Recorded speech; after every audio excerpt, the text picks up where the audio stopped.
Hello hello friends, welcome back. S N विद्यालयના e learning પ્રોગ્રામમાં હું પિનાકિન રાવલ આપને આવકારું છું।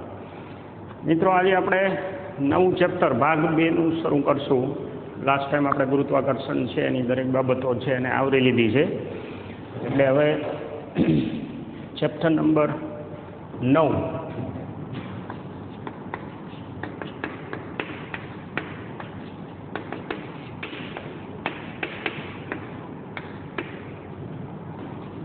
ઘન પદાર્થના યાંત્રિક ગુણધર્મો શરૂ કરશું। મિકેનિકલ પ્રોપર્ટીઝ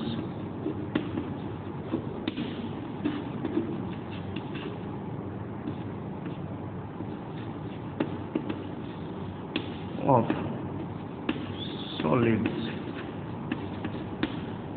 આ જે સેક્શન છે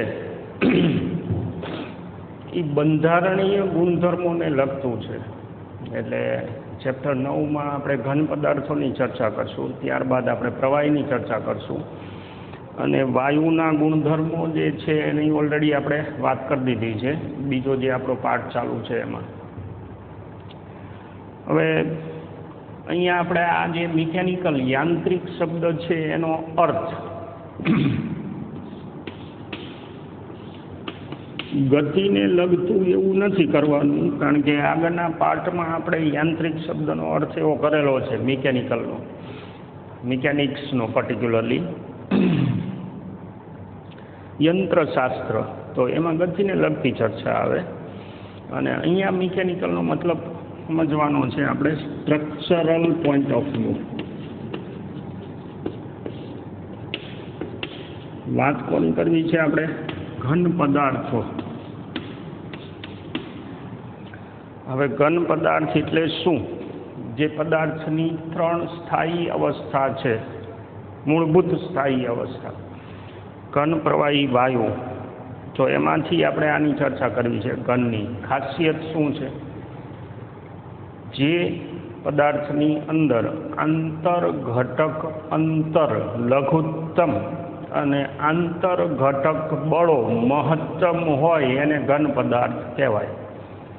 ફરીથી એક વખત, આંતર ઘટક મતલબ જેનાથી બનેલા છે, જેનાથી પરમાણુ હોય, અણુ હોય, જેનાથી પદાર્થ બનેલો છે એ એના ઘટક કહેવાય।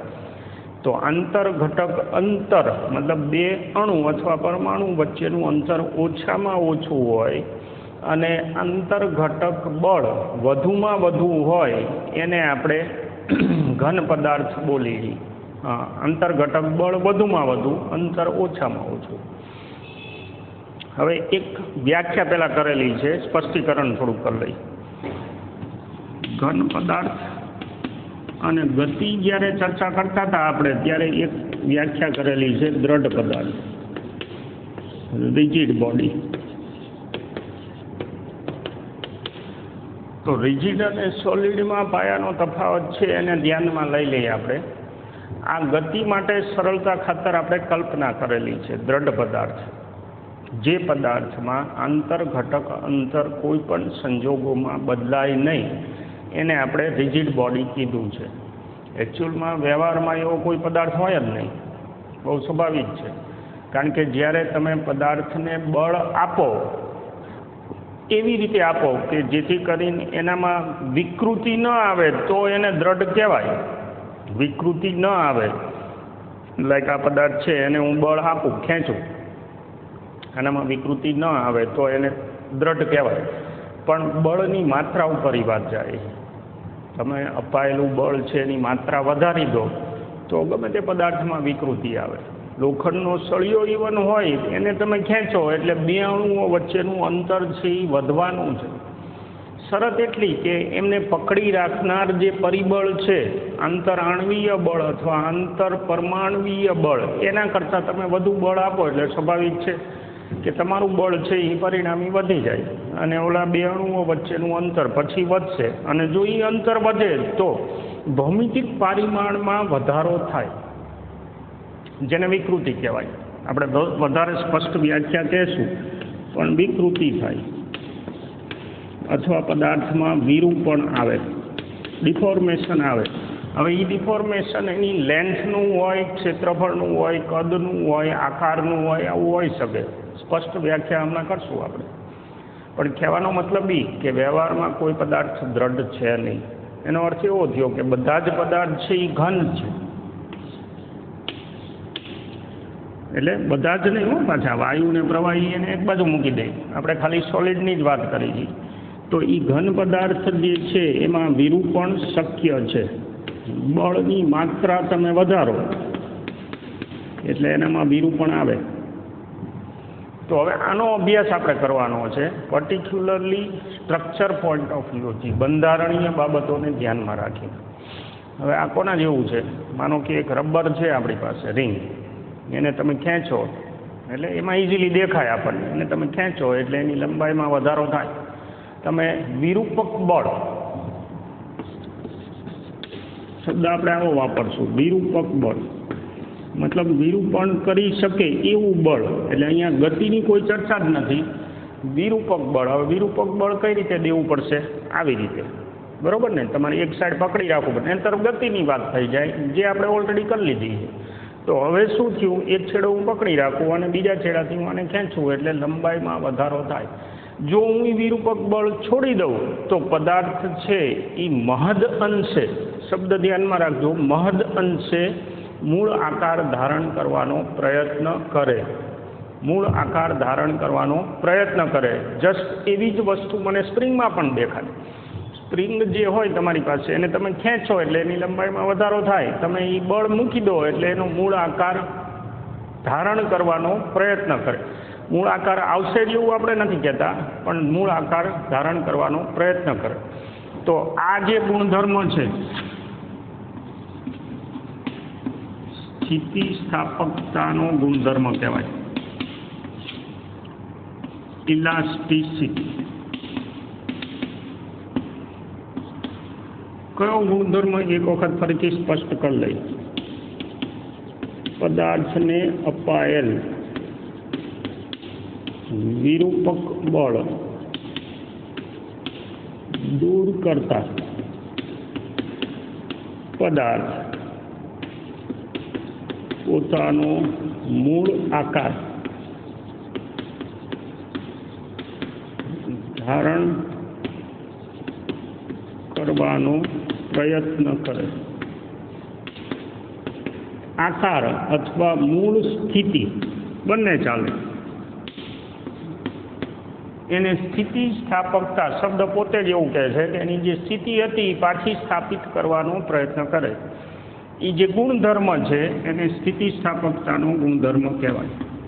અત્યારે આ ચેપ્ટર ખાતે આપણે ફક્ત આની જ ચર્ચા કરવાની છે, એક જ ગુણધર્મ. ભલે આપણે અહીંયા બહુ વચન વાપર્યું છે ઘન પદાર્થના યાંત્રિક ગુણધર્મો, જેમાંનો એક જ ચર્ચા કરવાની છે આપણે, સ્થિતિસ્થાપકતાનો ગુણધર્મ, ઇલાસ્ટિસિટી. ઇન ધેટ સેન્સ એવો પદાર્થ કે જે આ પ્રયત્ન કરે એને ઇલાસ્ટિક કહેવાય. સ્થિતિસ્થાપક પદાર્થ, ઇલાસ્ટિક પદાર્થ. આપણે ઇલાસ્ટિક કંઈક બીજી સેન્સમાં બોલીએ છીએ, એટલે નાડું હોય એને જ ઇલાસ્ટિક કહેવાય એવું નથી. પણ જે પદાર્થ મૂળ સ્થિતિ ધારણ કરવાનો પ્રયત્ન કરે એ દરેકને સ્થિતિસ્થાપક પદાર્થ કહેવાય. હવે અમુક પદાર્થ એવા છે, એનું બંધારણ એ પ્રકારનું છે કે જેને તમે માની લો કે વિરૂપક બળ આપો તો એમાં વિરૂપણ આવે, પણ તમે વિરૂપક બળ લઈ લો તો મૂળ સ્થિતિ ધારણ કરવાનો પ્રયત્ન સહેજ પણ ન કરે તો એને પ્લાસ્ટિક પદાર્થ કહેવાય. આ ભૌતિક વિજ્ઞાનની વ્યાખ્યા છે. કેમેસ્ટ્રી આરે આને મિક્સ નથી કરવાનું. ગુણધર્મ જે છે એને પ્લાસ્ટિસિટી કહેવાય. જે પદાર્થને વિરૂપક બળ આપો તો એનામાં વિકૃતિ આવે, વિરૂપણ આવે.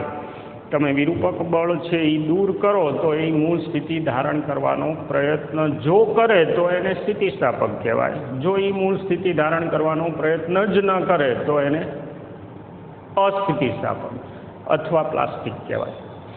ગુણધર્મ છે એને પ્લાસ્ટિસિટી કહેવાય. ઉદાહરણ આપું તમને, સ્પ્રિંગ અને રબરનું તો ચોખ્ખું દેખીતું ઉદાહરણ છે. દરેક પદાર્થ છે એ પ્રયત્ન તો કરે જ મૂળ સ્થિતિમાં આવવાનો, પણ માત્રા સ્પ્રિંગ અને રબરમાં વધારે છે. હવે એની સામે માનો કે કાદવનો પીંડો હોય અથવા તો લોટ, જે આપણે રોટલીનો લોટ બાંધેલો છે એનો પીંડો હોય, એને તમે આંગળી ખૂંચાડો એટલે એના આકારમાં વિકૃતિ આવે. પછી તમે એ લઈ લો વિરૂપક બળ, તો એનો આકાર, મૂળ આકાર ધારણ કરવાનો પ્રયત્ન નથી કરતું. તો એ જે છે એ પ્લાસ્ટિક છે.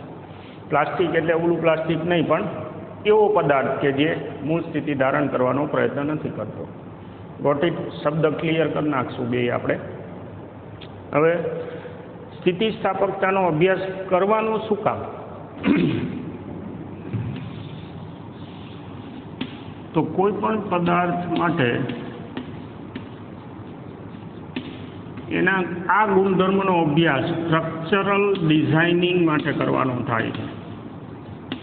સ્ટ્રક્ચર જે બનતા હોય એનું ડિઝાઇનિંગ કરવા માટે દરેક પદાર્થ માટે આવા ગુણધર્મોનો અભ્યાસ કર્યા પછી એની ઉપયોગિતા વ્યવહારમાં કઈ રીતે કરી શકાય એનું આપણને જ્ઞાન થાય. હવે સ્ટ્રક્ચરલ ડિઝાઇન એટલે શું? એકડે એકથી વિચારો તો રોડ બંધાતા હોય ત્યાંથી માંડી અને બ્રિજ બનતા હોય, કોઈ મોટા બિલ્ડિંગ બનતા હોય, અથવા નાનું કોઈ સ્ટ્રક્ચર હોય લાઈક બેન્ચ છે, ખુરશી છે, આ દરેક બંધારણ છે એનો પાયો આ ગુણધર્મ છે સ્થિતિસ્થાપકતાનો.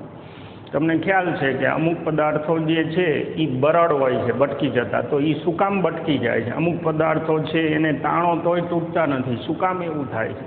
આ બધી ચર્ચા આપણે આ ચેપ્ટરમાં કરવાની છે.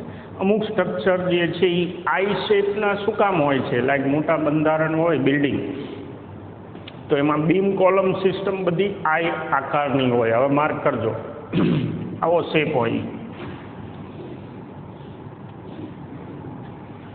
ઇવન રેલવેના પાટા છે એનો શેપ એ આવો જ આવે, જંકશન જ્યાં કર્યા હોય ત્યાં. તો આવું શું કામ? આ બધા જ પ્રશ્નોનો જવાબ છે એ આપણે આ ચેપ્ટરમાં, એટલે કે સ્થિતિસ્થાપકતાના ગુણધર્મમાં ચર્ચા કરવાની છે. હવે સૌથી પહેલાં આપણે આના ઉપર ફોકસ કરી, ઘન પદાર્થ છે એનું બંધારણ. ઘન પદાર્થો કોઈ ચોક્કસ ભૂમિતિમાં, એના જે ઘટકો છે એ કોઈ ચોક્કસ ભૂમિતિમાં ગોઠવાયેલા હોય. હવે એના જે ઘટકો છે એ ખાસ જાતના બળો, એનું બંધારણ નક્કી કરનાર જે બળો છે ને એને આપણે અત્યારે આ નામ પાડી દઈએ, આંતરઘટક બળો. હવે એ આંતરઘટક બળમાં આંતર આણવીય, આંતર પરમાણવીય બળ હોઈ શકે. એની અસર હેઠળ જે આકર્ષી પ્રકાર છે એની અસર હેઠળ એ જોડાયેલા છે. બંધારણ તો જ રચાય ને જે એના ઘટકો વચ્ચે જો કોઈ ખાસ જાતનું બળ હોય તો એ પકડમાં રહેશે એકાબીજાની. હવે એ જે પકડ છે એને એક કાલ્પનિક સ્પ્રિંગ સાથે આપણે સાંકળી લઈ, મતલબ જે બળ છે એને, અને ઘન પદાર્થનું ચોક્કસ ભૌમિતિક બંધારણ લઈ અને એને સમજવાનો પ્રયત્ન કરી. માનો કે મારી પાસે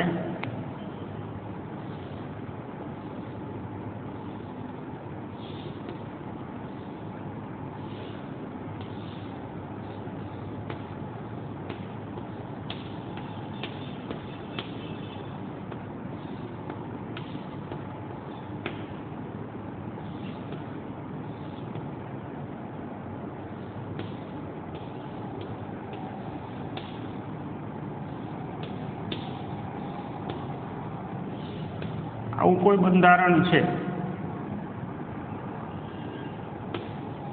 આ બંધારણની અંદર જે ઘટકો છે એ હું અહીંયા બતાવું છું.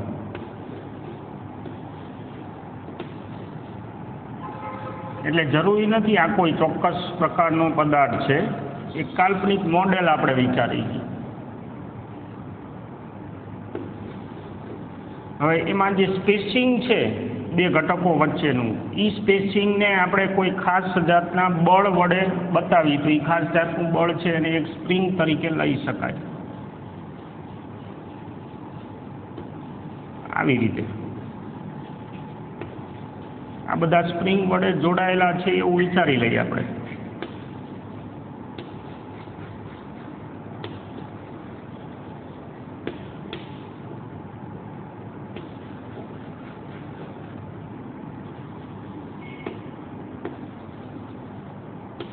હવે ઘટના શું બનશે?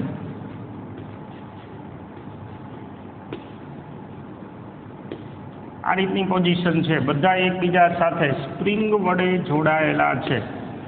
થોડો કલર નીકળે તો કાઢી.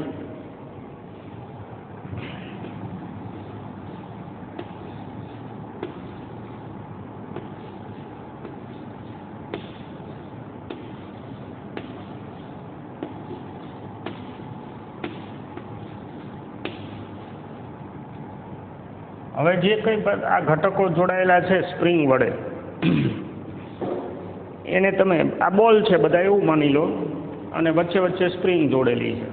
હવે કોઈ પણ એક ઘટકને તમે વિરૂપક બળ આપો એટલે સ્પ્રિંગ છે એટલે સ્વાભાવિક છે ખેંચાય. માની લો કે આ ખેંચાય, હવે એ ખેંચાય તો સ્પ્રિંગમાં ગુણધર્મ છે એને મૂળ સ્થિતિમાં પાછું લઈ જવાનું. એટલે તમે આને આમ ખેંચો તો આ સ્પ્રિંગ છે એને પાછું લાવવાનો પ્રયત્ન કરશે. તમે એને આમ ખેંચો તો આ સ્પ્રિંગ એને પાછું લઈ આવવાનો પ્રયત્ન કરશે. એટલે એવું થયું કે તમારા આપેલા બળની અસર હેઠળ આના આકાર, પ્રકાર, લંબાઈ, ચોડાઈમાં ફેર પડશે, પણ જેવું તમે વિરૂપક બળ મૂકી દો એટલે ઓલી સ્પ્રિંગ જે છે જે એને પુનઃસ્થાપિત કરવાનો પ્રયત્ન કરે એટલે મૂળ સ્થિતિમાં પાછું લઈ જાય. દરેક ઘન પદાર્થનું બંધારણ આ ટાઈપનું છે. એમાં જે કાલ્પનિક સ્પ્રિંગ આપણે ધારેલી છે એ શું છે? આંતરઘટક બળ, આકર્ષી બળ છે. એટલે તમે જ્યારે બળ આપશો ત્યારે આપણને ન્યૂટનના નિયમ પ્રમાણે ખબર છે કે બળ કોઈ દિવસ એટલું અટલું ન હોય.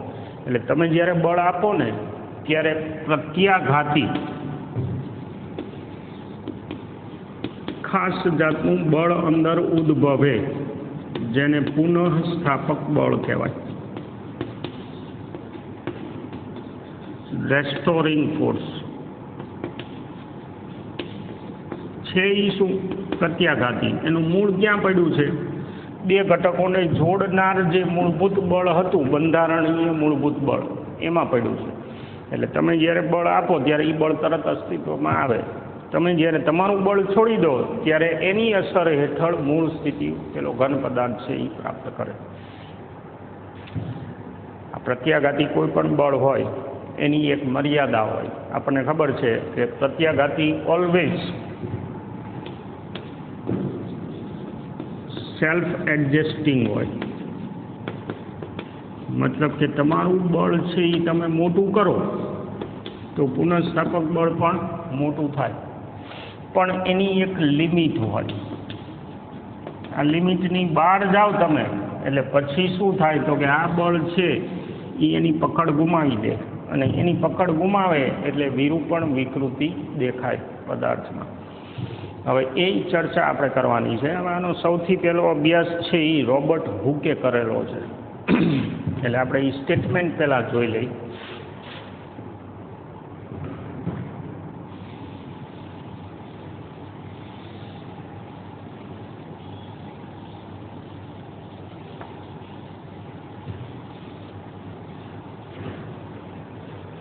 જેને હુકનો નિયમ કહેવાય છે.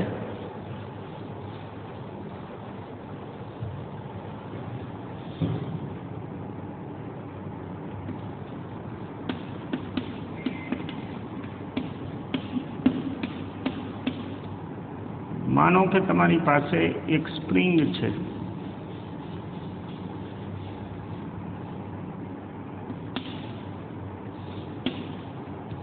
અત્યારે આ એની મૂળ સ્થિતિમાં છે. હવે હું એને અહીંથી બળ આપું, વિરૂપક. એક છેડો એનો મજબૂત આધાર આરે જડી દીધો છે આપણે.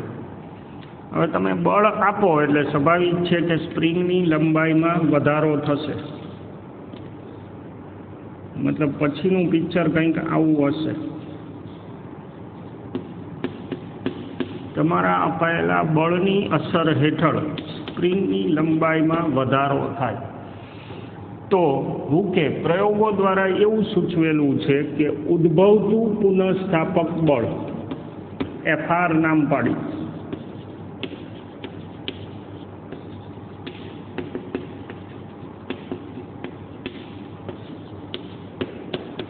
FR એને લંબાઈના વધારા સાથે સમચલન છે.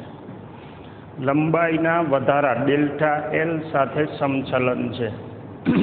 સ્પ્રિંગના કેસમાં પ્રાયોગિક અવલોકનો પરથી આ નોંધેલું પરિણામ છે, પણ અમુક મર્યાદા સુધી. મર્યાદા એટલે શું?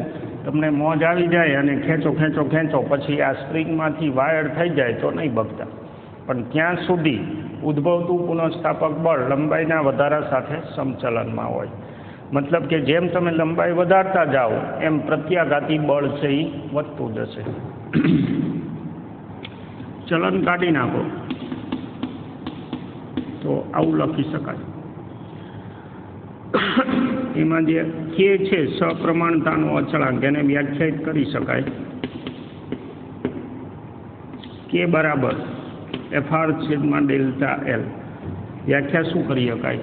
સ્પ્રિંગની લંબાઈમાં 1 એકમનો વધારો કરતા ઉદ્ભવતું પુનઃસ્થાપક બળ એને સ્પ્રિંગનો બળ અચળાંક કહેવાય. અને ઘણી વખત F બરાબર kx પ્રકારે લખી છીએ આપણે અને માઇનસ લગાડી છીએ. ઉદ્ભવતા પુનઃસ્થાપક બળને લંબાઈના વધારા સાથે સમચલન હોય અને લંબાઈના વધારાથી વિરુદ્ધ હોય, ફેરફારથી વિરુદ્ધ. મતલબ લંબાઈ વધતી હોય તો FR થી વિરુદ્ધ દિશામાં એને ઘટાડે એવી રીતે અસ્તિત્વમાં આવશે. એનો એકમ શું કરશું? ન્યૂટન પર મીટર. સ્પ્રિંગની લંબાઈમાં 1 એકમનો વધારો કરતાં ઉદ્ભવતું પુનઃસ્થાપક બળ એને આપણે સ્પ્રિંગનો બળ અચળાંક કહીએ છીએ. હવે બળ અચળાંક જેમ મોટો એમ સ્પ્રિંગ જે છે એ હાર્ડ કહેવાય. બળ અચળાંક જેમ નાનો એમ સ્પ્રિંગને સોફ્ટ કહી શકાય. ઉદ્ભવતું પુનઃસ્થાપક બળ વધુ હોય, ઉદ્ભવતું પુનઃસ્થાપક બળ વધુ હોય એનો અર્થ જ શું થયો? કે તમારે એની લંબાઈમાં 1 એકમનો વધારો કરવા માટે બળ ઝાઝી માત્રામાં આપવું પડશે. વધારે આપવું પડે તો એને હાર્ડ કહેવાય. આ આપણી જાણ માટે. હવે હૂકના નિયમને ધ્યાનમાં રાખી અને એક ફક્ત સીધા સાદા ગુણધર્મ ઉપરથી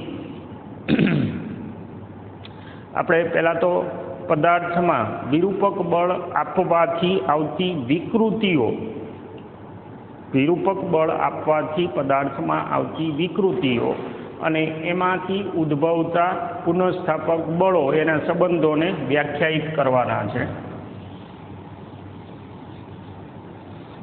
તો સૌથી પહેલાં સ્થિતિસ્થાપકતા હેડિંગ હેઠળ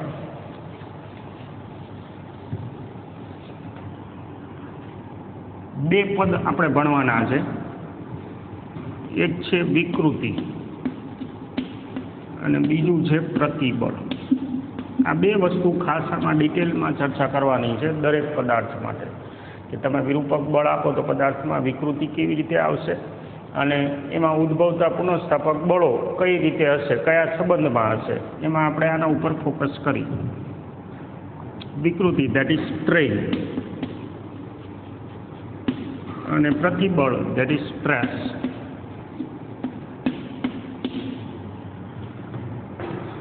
વિકૃતિની જો ચર્ચા કરી તો એના મુખ્ય 3 પ્રકાર છે. નંબર 1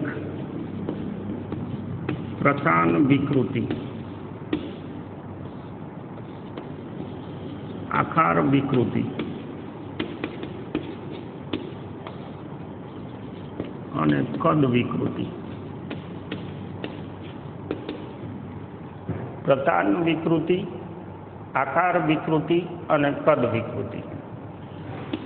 દરેક માટે સંકેત વાપરી આપણે EL, E શેપ અને E વોલ્યુમ. હવે આને આપણે ડિફાઇન કરી શું છે.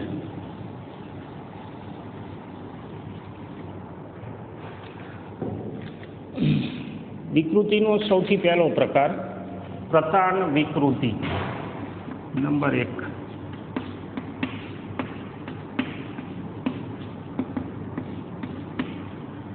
માનો કે મારી પાસે L લંબાઈનો એક સળિયો છે, પાતળો.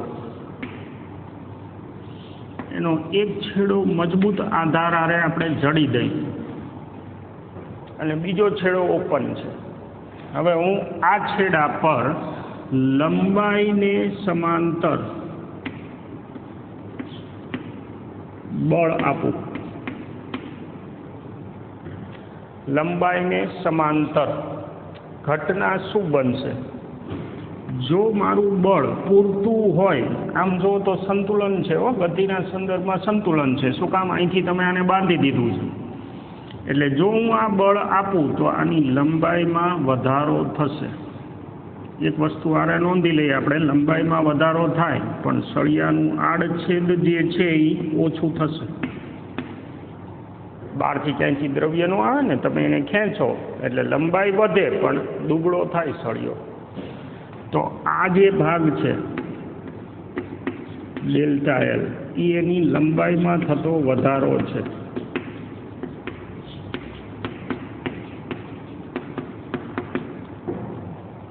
તો પ્રતાન વિકૃતિ ઈ એલ બરાબર ડેલ્ટા એલ બાય એલ કહેવાય.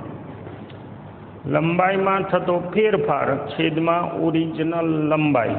સ્વાભાવિક છે કે આ એકમ રહિત હશે, કારણ કે બે લંબાઈનો ગુણોત્તર છે એટલે એકમ રહિત છે. હવે અત્યારે આપણે આને શું કરેલું છે? ખેંચ્યું છે. જો તમે ખેંચો તો ડેલ્ટા એલ છે એ પોઝિટિવ આવે, ધન હશે, કારણ કે પછીની લંબાઈ છે એની વધારે છે. તો આવા પ્રકારની જે વિકૃતિ છે એને તણાવ વિકૃતિ કહેવાય. પ્રતાન તણાવ વિકૃતિ. લોંગિટ્યુડિનલ સ્ટ્રેન પણ ટેન્સાઇલ, ખેંચાણ તમે આપ્યું છે એટલે. હવે આથી વિપરીત જો તમે એને ઊંધું બળ આપ્યું હોત તો એની લંબાઈમાં ઘટાડો થાત. મતલબ બળ સામું આપ્યું હોત વિરુદ્ધ દિશામાં તો એની ઓરિજિનલ લંબાઈમાં ઘટાડો થાત. Delta L. હવે એવા કેસમાં ડેલ્ટા એલ છે એ નેગેટિવ કહેવાય, કારણ કે પછીની લંબાઈ દેખાય છે, જો પહેલાં કરતાં ઘટી ગઈ છે. તો એવો જે કેસ છે એને દાબીય વિકૃતિ કહેવાય. આ કોણ છે? પ્રતાન તણાવ વિકૃતિ, મતલબ ડેલ્ટા એલ પોઝિટિવ છે. અને આ કોણ છે? પ્રતાન દાબીય વિકૃતિ, એટલે કે ડેલ્ટા એલ નેગેટિવ છે. જો તમે દબાણ આપ્યું હોત, મતલબ આ રીતે બળ આપો જેથી કરીને એની ઓરિજિનલ લંબાઈમાં ઘટાડો થાય તો એને કમ્પ્રેસિવ કહેવાય, અધરવાઇઝ ઇટ ઇઝ ટેન્સાઇલ. આ એક વિકૃતિ થઈ. નંબર 2, આકારની વિકૃતિ. આને શિયરિંગ સ્ટ્રેન કહેવાય છે.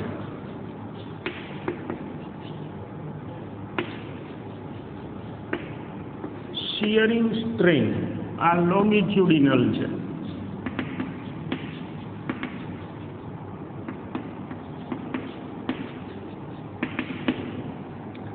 માનો કે મારી પાસે કોઈ આવો આકાર છે, લંબચોરસ, ચોરસ અથવા લંબઘન, સમઘન. હવે એની એક સપાટીને આપણે બાંધી દઈએ અને બીજી સપાટીને હું બળ આપું. એટલે કેવું કરી છે કે ભાઈ આપણી પાસે આ જે આકાર છે એમાં નીચેથી આ છેડો પકડી અને એને મળી છે, ટૂંકમાં આવી રીતે આપણે એને ખેંચીએ છીએ. તો એવા સંજોગોમાં શું થાય? આ જે આકાર છે આવો હતો પણ આવો થઈ જશે. એનો જે આ ભાગ છે એ તો જડેલો જ રહેવાનો છે, પણ ઉપરની જે સપાટી છે એ ખેંચાય છે તમારા અપાયેલા બળની અસર હેઠળ. તો એનો આકાર ચોરસ હતો એમાંથી આ ટાઈપનો થાય છે, એટલે આને આપણે આકારની વિકૃતિ કીધું છે. હવે તમે જ્યારે આકારની વિકૃતિ લાવો ત્યારે શું બને છે? તો કે એનું ઓરિજિનલ જે પારિમાણ હતું એ પારિમાણમાં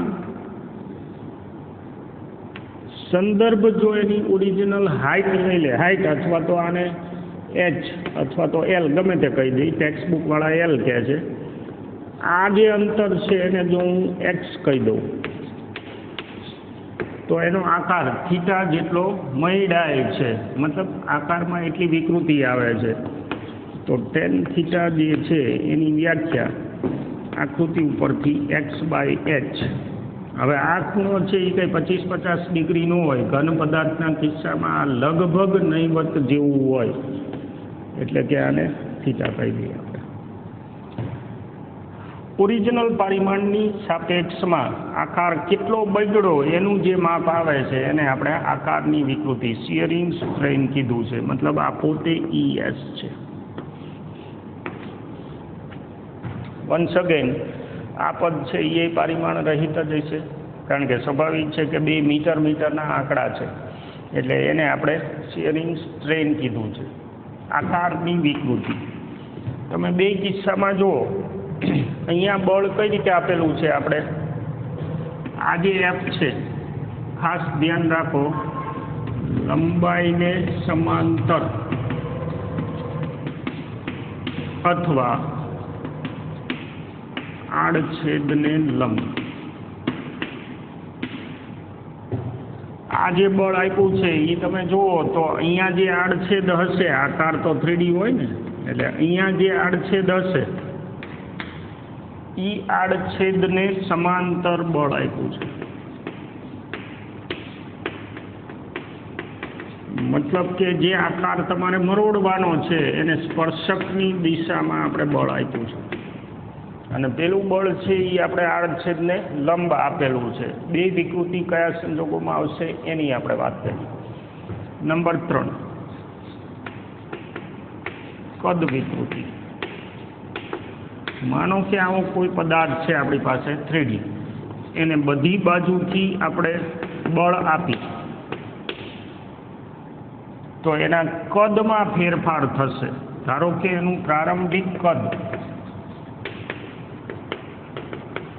V હોય, પ્રારંભિક કદ V હોય અને કદમાં ફેરફાર ડેલ્ટા V થાય તો EV બરાબર ડેલ્ટા V/V, અને કદ વિકૃતિ કહેવાય. Volume strain.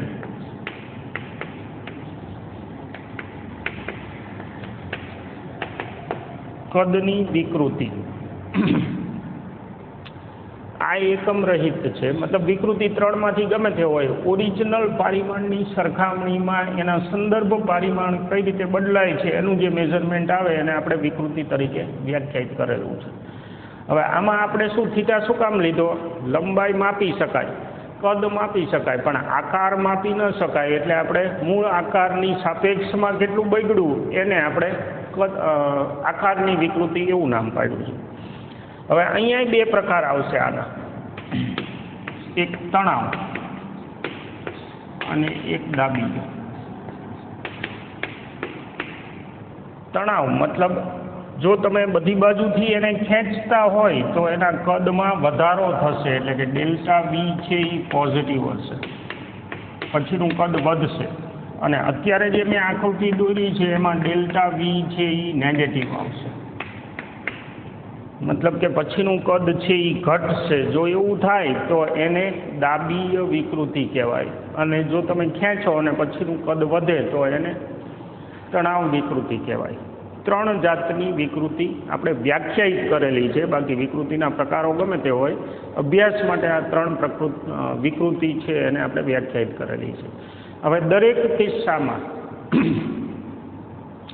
તમે જ્યારે પદાર્થને બળ આપો ત્યારે પદાર્થની અંદર પુનઃસ્થાપક બળ, જે આપણે પહેલાં વાત કરી, ઉદ્ભવે છે. હવે આ જે પુનઃસ્થાપક બળ છે એને ધ્યાનમાં લઈ અને એક નવું પદ આપણે વ્યાખ્યાયિત કરેલું છે.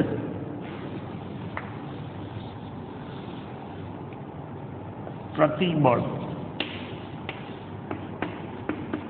સ્ટ્રેસ. એને આપણે સિગ્મા નામ પાડી. પ્રતિબળ ઇઝ ઇક્વલ ટુ FR પર A.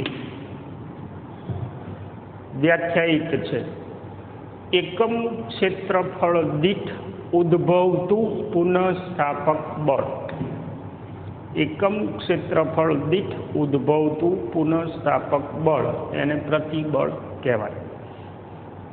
પ્રતિ મીટર સ્ક્વેર કેટલા ન્યૂટન પુનઃસ્થાપક બળ ઉદ્ભવે છે એનું જે માપ આવે એ પારિમાણિક સૂત્ર શું થશે? m1 L-1 T-2 ન્યૂટન પર મીટર સ્ક્વેર. હવે જે રીતે 3 પ્રકારની વિકૃતિ છે એ જ પ્રકારે 3 પ્રકારના પ્રતિબળ આપણે વ્યાખ્યાયિત કરેલા છે. 3 પ્રકાર જોઈ લઈએ આપણે.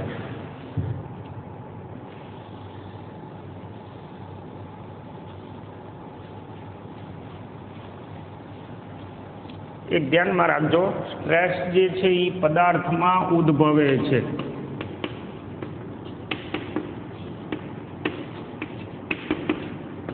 જે મૂળ પ્રત્યાઘાતી બળના કારણે આવે છે. મતલબ કે પદાર્થના બંધારણીય બળો જે છે એ જો તમારા વિરૂપક બળ સામે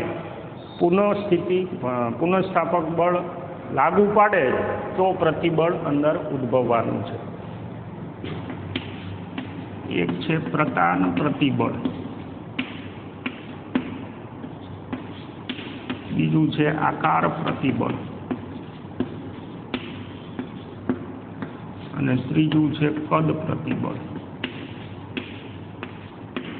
આને આપણે સિગ્મા એલ કહીશું, આને સિગ્મા એસ કહેશું અને આને સિગ્મા વી કહેશું. એક ઉદાહરણ લઈ,